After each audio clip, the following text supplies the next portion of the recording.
welcome to another episode of the regular show. I am the host with the most, aka Sleepy wow.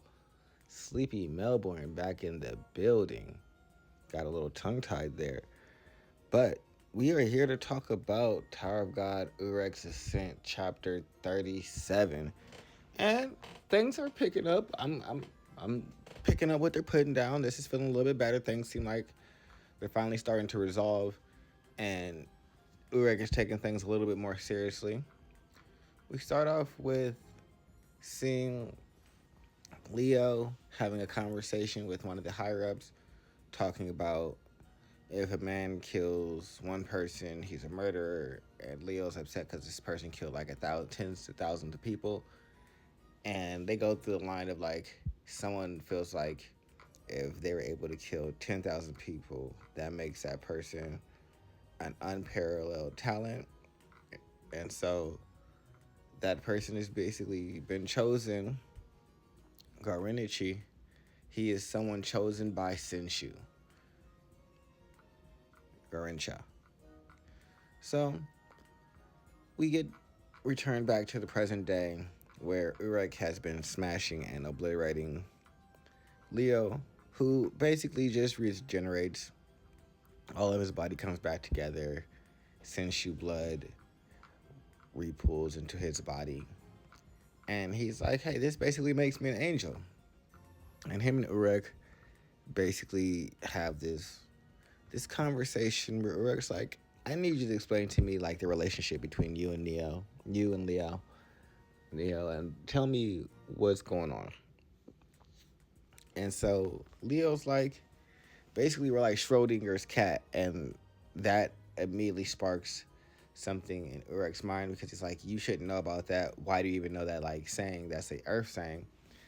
And which is where we find out that there's a man who also came into the tower, and he spoke to quite a few people about basically the jewels and everything like that, and some things from the outside world. And I'm thinking this person is Phantomania as he was making his way through the tower, but we're not sure. Urek says, a man that knew about the outside world, where is he? And that's what we learned, that he basically left. But he did tell them that Leo and Neo is basically like Schrodinger's cat. As long as the box of truth is never open, both of them can be claim to be the real one, and there is no fake, which means they can both coexist. But that's not exactly what they want. They want to have an answer and have Lady Mago tell them which one is the original one, but also go so far as to have her also create a world where both of them can coexist as the living and quote unquote dead cat and not have to cease existence. So that is what Leo and Neo are striving for, and it just does not work. We keep having Urek squash our boy repeatedly before transitioning into a scene back to the underground dungeon where we have Mr. Rohan.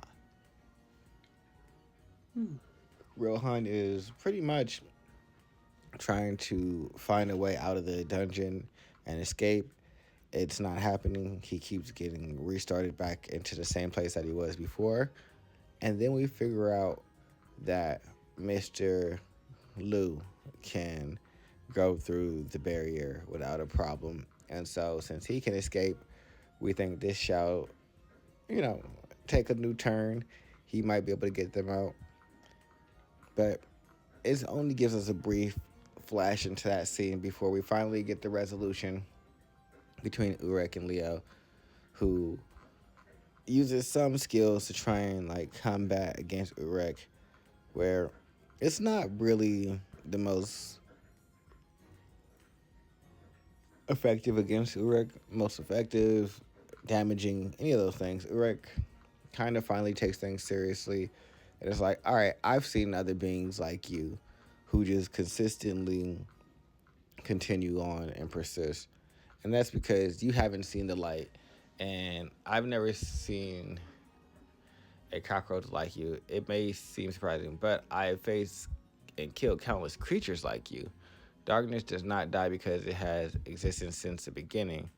There is only one way to eliminate darkness, and that is to simply continuously shine in infinitesimal. And so, he's shining an infinite amount and basically puts his hand on our boy's face, and it's like, disappear. And pretty much we see him return to the light and as why just now. And that is the end of Leo.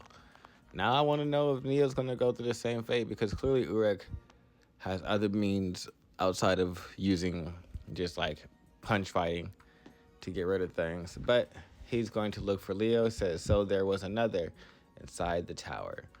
At the same time, the test field from the scout position. We see lightning crackling everywhere and hitting the ground. Giant lightning blasts and the ground being torn asunder. And then there is the rampaging of beasts running away and fleeing the area. And there's 3 men in the center. And one of them is the family head, Kun Udon. And we are at the end of the chapter. Like I said, it seems like things are going to pick up, but this is a transition, so hopefully only 3 more chapters of this, and then we can move on to the next floor and some more information. But other than that, make sure you guys like, subscribe, and comment below. Goodbye.